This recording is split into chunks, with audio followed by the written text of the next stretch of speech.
Here we are at Hampi. Historically, this has been one of the greatest cities that ever happened in India. And many travelers, Portuguese, Italians, Chinese, and people from Arabia, many travelers have described this city as the greatest city of the time in the world.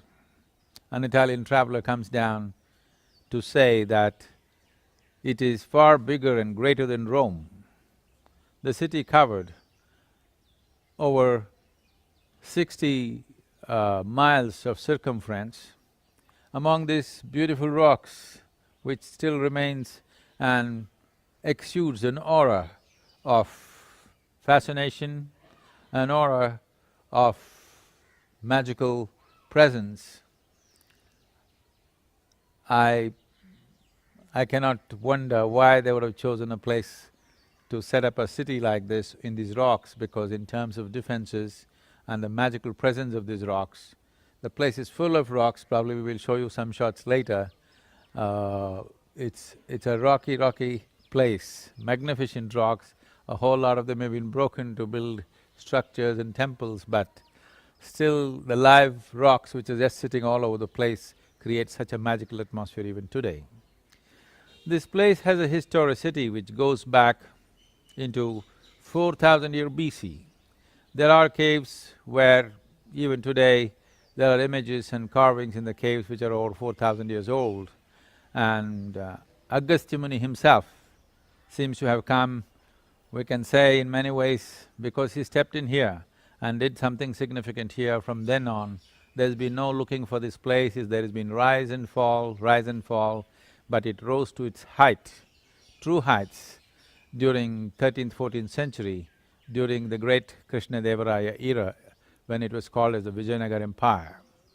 Somewhere in early 14th century, two brothers who are known as Hakka and Bukka, or Harihara and Bukka, who were governors in the Kakatiya Empire, learned the art of administration and stuff, and then they decided to come here and set up their own kingdom. This region was continuously in warfare between the Ballals of the Karnataka and the Brahmini Sultanate, where the northern Mughal emperors were trying to go south. In many ways, for 200 plus years, the Vijayanagar Empire became a bulwark to stop the flow of Islamic invasions into the south. That is one reason that the influence and dominance of Islam remained minimal in the south, and Vijayanagar Empire was mainly responsible for making that happen, because they organized their armies, and this is one empire, probably the only one in the country, which controlled both the coasts for a period of time. From coast to coast, from east coast to west coast, entirely they controlled the territory. So the sea trade was dominated by these people. Probably no other Indian king or emperor ever controlled the sea trade as Vijayanagar did. And they dominated the place, and they brought in European and Arabian goods into the country, and they traded extensively with Asia, Arabia and Europe. So, this whole empire existed in such a phenomenal way at that time. The glory of it, you still cannot miss it. One thing is, there is a story about how this happened. These two brothers came and they were captured by the Islamic Sultanate and taken to Delhi. And they converted themselves to Islam. For over 15 years, they lived as devout Muslims, because that was the only way for them to survive. Then they were brought back here to take charge of this place and rule this place as representatives of Delhi Sultanate. And then they met sage Vidyaranya. They formed the first step, the first foundation stone for the Vijayanagar Empire was laid like this. How they chose this place is interesting. This place called Anegundi, we are just little off that place right now. Here, when Vidyaranya and the two brothers came, they went hunting with their dogs, and there were 5 dogs and a hare. There was a hare. These 5 dogs, the king's dogs, attacked him. The strange thing that they saw was, normally a hare would be killed in moments if these 5 dogs go at him, but this particular hare stood up and fought the 5 dogs, and kind of the dogs backed off, looking at the fierceness of the hare. Then they decided that this is the place where they should establish their kingdom, and from that basis and from that kind of symbolism, that it doesn't matter who you are, if you're willing to stand up and make these things happen, you can fight back and build it. From that basis, they built this great empire which stretched across the southern peninsula, covering the whole of Deccan, coast to coast. Just the magical nature of this place, just walking through this place, all of you, someday in the next few years, you must make this trip to Hampi. It is one of the most magical places. There is a Tungabhadra river, today it is dammed. These are Tunga and Bhadra. This was the main source of agricultural wealth for this nation, because Vijayanagar Empire was one of the few which learned how to irrigate lands from the rivers. Between these 2 rivers is what Vijayanagar Empire is. But today these 2 rivers have merged, and there is a dam which is called as Tunga and Bhadra, Tungabhadra Dam, which irrigates large tracts of Andhra Pradesh and Karnataka. These 2 states enjoy this water, and this is also a very rich mining place. This is very rich iron ore, and a whole lot of the place's wealth right now comes from mining. Gold mining is also close by, and there are many sages and saints who settled in this place in the past, many yogis. Raghavendra is one of the most celebrated sages of this area. Madhvacharya had a big influence in this area. Vidyaranya is a kind of a inspiration behind Vijayanagar kingdom. Above all, the engineering, the aesthetic. There is a place that Krishnadevaraya built. One thing is the Virupaksha temple, which is a fantastic place.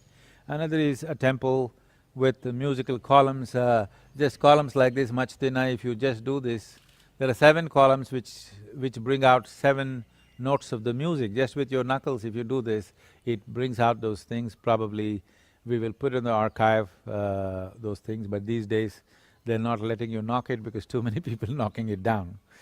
But actually, I have been there in the past. You can actually get 7 notes in 7 different columns just by tapping with your knuckles. Any amount of things we can say about this, unless you really drink in this place. This is not a place that you just… like a tourist you come and go. This is something that you have to really soak it in. It's something that grows upon you very slowly, and it's a very… you'll get stoned by this beauty. It's full of stones. They want to show you the shots of the temple. I hope it works. Krishnadevaraya was a great sponsor and admirer of art and music, particularly the classical dances.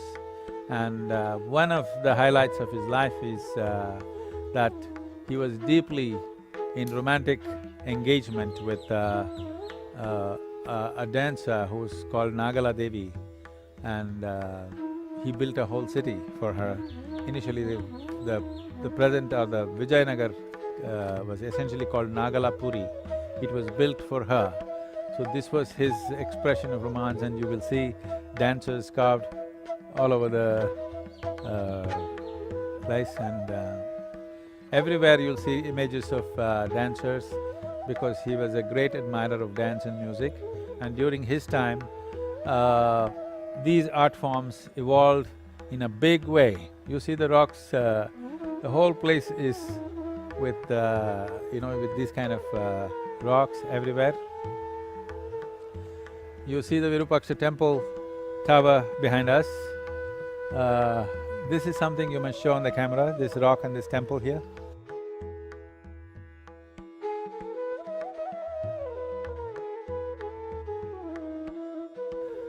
So, you will see many niches like this, small temples built into the rocks. So, during his time, art and music developed in a big way. He was also… it is during his time because he went down south and he also ruled the Tamil Nadu, what is presently Tamil Nadu. The Siddha Vaidya evolved in a big way, and a great admirer of this traditional this thing, and they say that the battles that he fought, the injuries and things to handle the, the battle wounds of his soldiers, they developed thousands and thousands of Siddha and Ayurveda doctors who treated the injured soldiers, and the level of recovery that they had is supposed to be way beyond what other armies could afford, because he had developed thousands of doctors who could treat his soldiers, and there's a whole lot of information about how amputations were handled and how deep injuries and severed limbs were fixed and by the Siddha doctors. All these columns standing here for over 400 years or 500 years and speaking their own language. There's a whole lot of restoration going on. They say that this was the largest market on the planet at one time, running for over… the marketplace, one stretch, I think I can show you that. You see those two-storied columns there, can you see that? This is the marketplace, running for about 2.5 miles on both sides of the street, and two-storied marketplace running right across with about 80 to 100 feet wide road in the center. They said this was the largest marketplace on the planet for those days.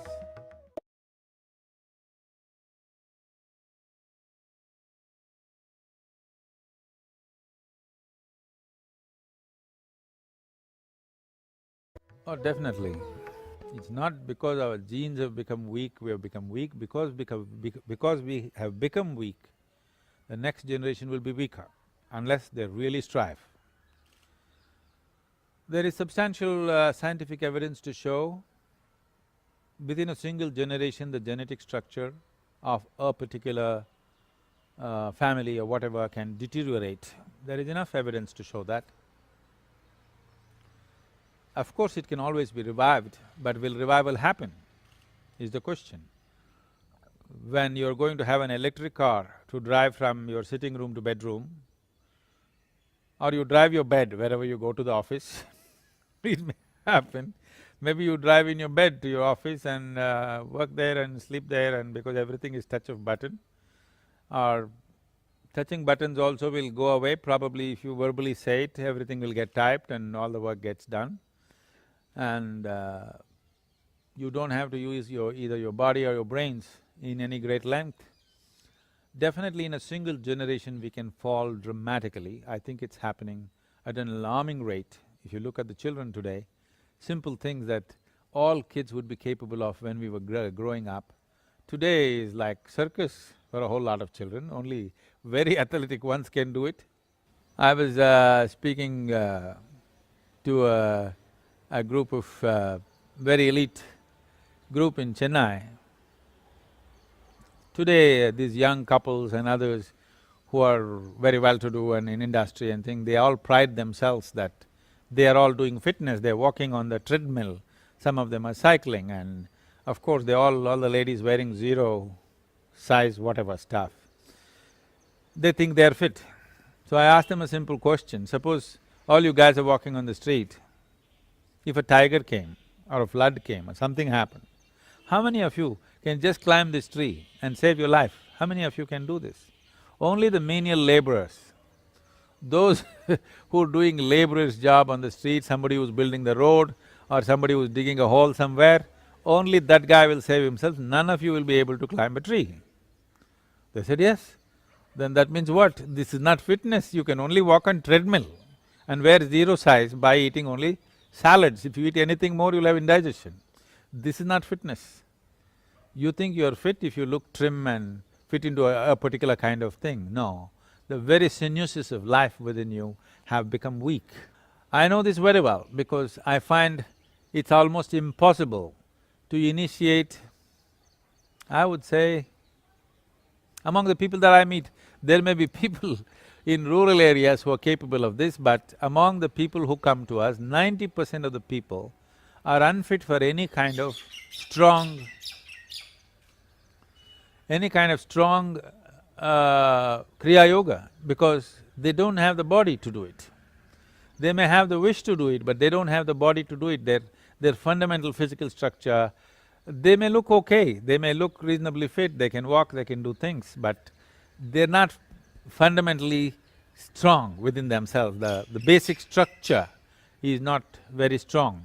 That weakening is happening dramatically, and as these technologies make you do less and less, both in body and brain, I think it's a very serious affair, very, very serious affair.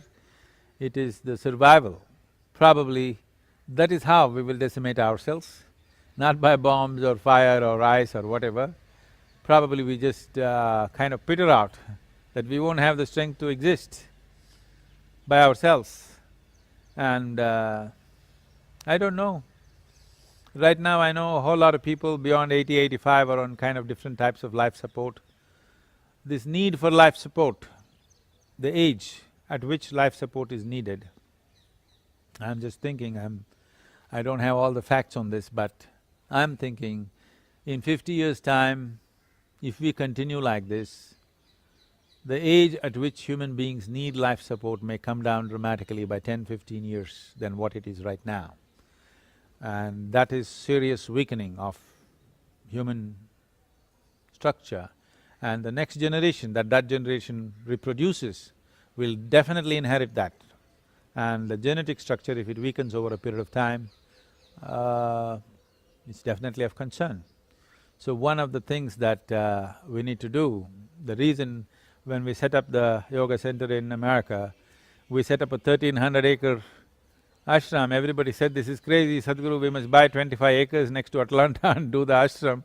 I said the purpose of the ashram is not just to have a center and meditate and whatever, it's to regenerate life. I'm not just saying one ashram is going to save this, but it is needed in many, many places. This needs to happen, that we have to go back to the land, we have to live with the five elements, we have to be exposed to the earth, we have to be exposed to the sky, to the rain. These things need to happen. Without being in communication with all the five elements, without being in communion with all the forces of life, all the forces of life are not just within your body, it's just all over the place. Without rapport with it, without confronting it, without every day being in touch with it, life doesn't happen strong. We need to live strong. That is the purpose of yoga, not just being frail and eating vegetables and closing your eyes, that's not just that.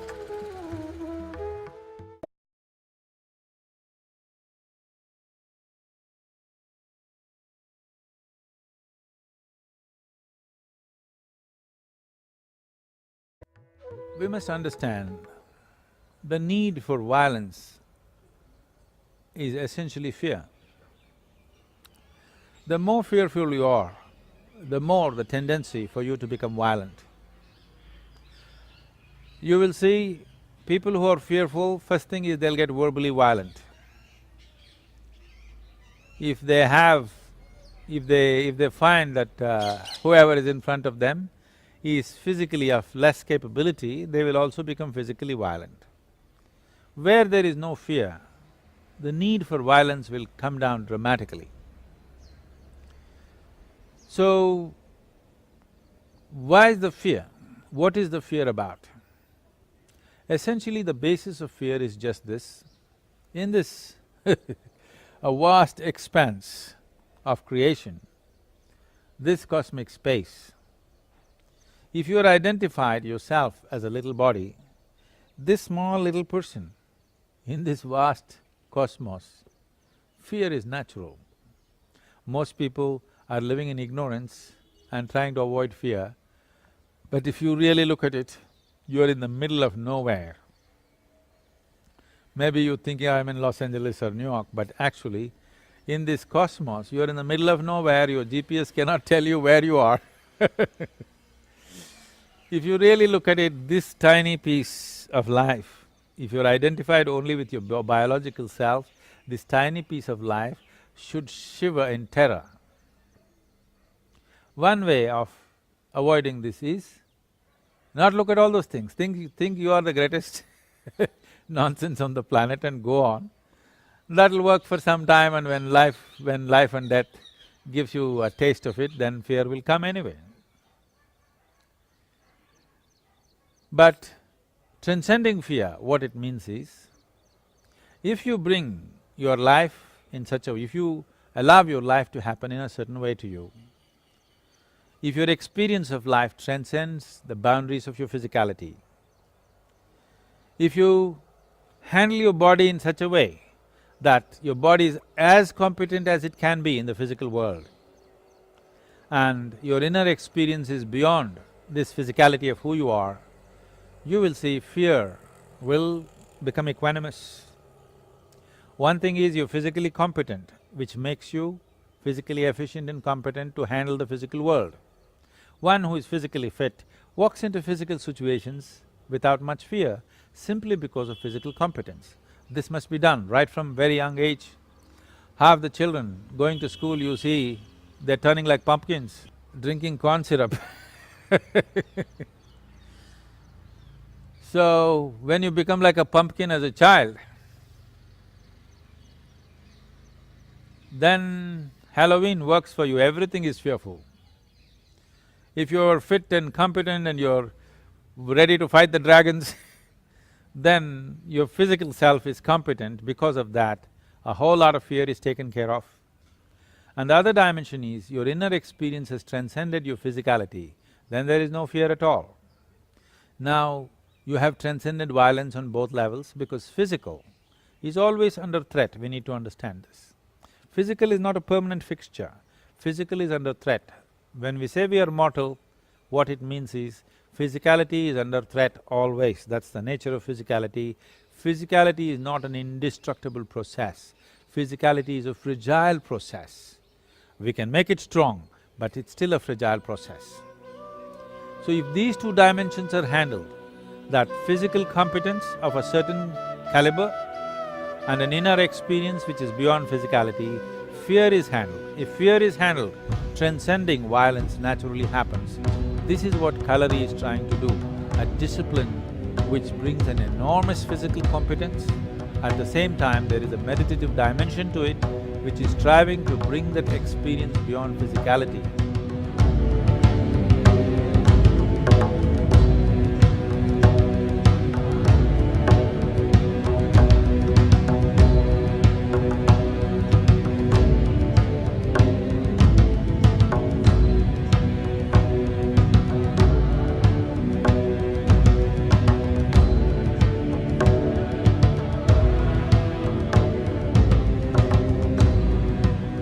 It is not about fighting somebody, it is about bringing yourself to the ultimate possibility that you can bring your body and mind to, and then work on your spiritual process to transcend these two things. Transcendence is not an avoidance, this must be understood. Transcendence means you're building something as a solid footstep over which you can stand or you can use to step over, because the fear is essentially because of fragility of physicality. And because of this fear, the need for violence. Violence means just this. When my physicality is threatened, I choose to destroy your physicality, that's all violence is. So if my physicality is not threatened, the need for destroying your physicality has considerably gone down. There may be other reasons, but still considerably gone down within me. If there is no threat to my physicality, the need to destroy your physicality or harm your physicality has gone down dramatically within myself. That is one level, and another level is to have an experience beyond my own physicality that even if my physicality is threatened, the need to destroy the physical nature of the other has gone down because my experience of life is beyond my physical nature.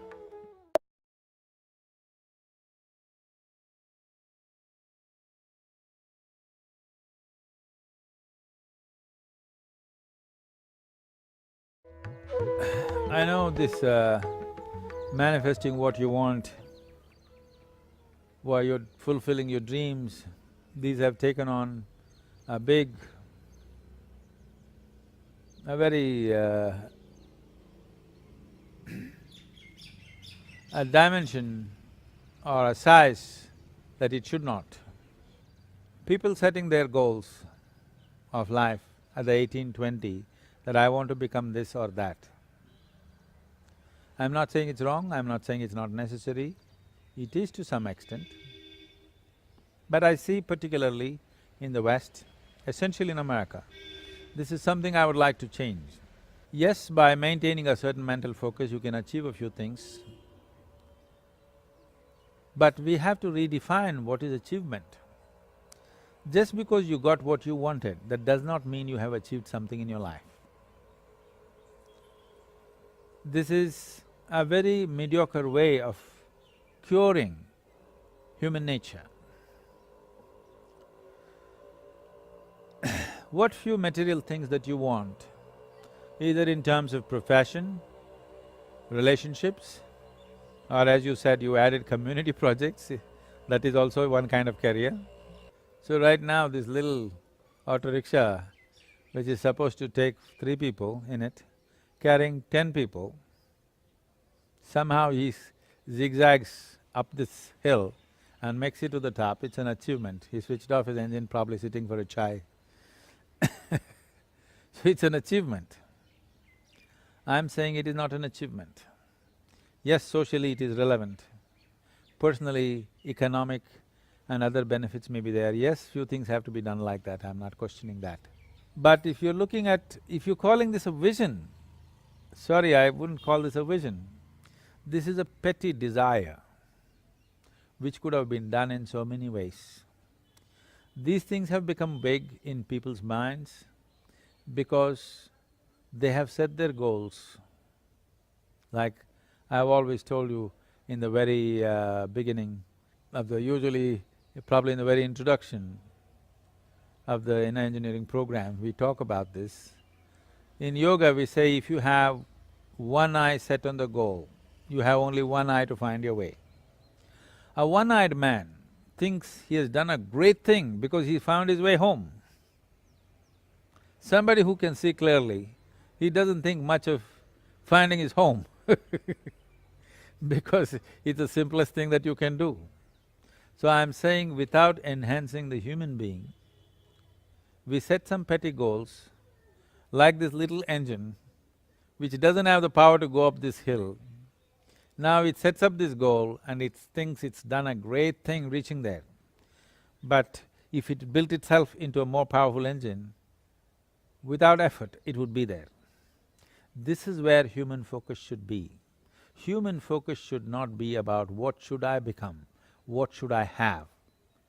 Having and becoming should not be your goal.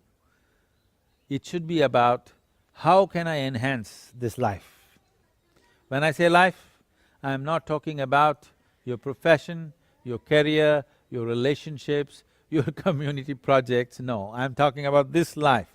How to make this from what it is to a much upgraded or high-powered life. Just do that. If you do that, then this will do whatever it has to do. This is what yoga is about. Don't worry about what you should have, what you should do. Just make this into a powerful engine, it will climb any hill. So this should be your vision, not about, I want to get this kind of job, I want to earn so many $1,000, I want to marry this pretty girl in the neighborhood No, just grow this into a size and a potential beyond what it is right now, all these things will happen. All these things will happen more than you ever imagined. And above all, the quality of your life will not be determined by the arrangements of your life. The quality of your life will be determined by what's throbbing here, and that's how life should be. Because it's life, not the arrangements of life. And life happens within. What you arrange is of social consequence, not of any existential or life consequence. So, do not call petty desires as vision. I want to buy a new model car, and it happened. It'll anyway happen because they're giving you 0% interest-free loan and they'll collect it back from you in 10 years' time. Anybody can buy any damn car, it doesn't mean anything. But sitting in that car, what are you going to do? Only if your neighbors look at you and they envy you, you feel good. If all of them have bigger cars, you anyway feel like nonsense once again. That's all it is. But if this human being is enhanced, whether you sit in the city or you sit among these rocks, you sit in the mountain alone by yourself, wherever you sit, it's fantastic. And that's what you should envision, not petty things.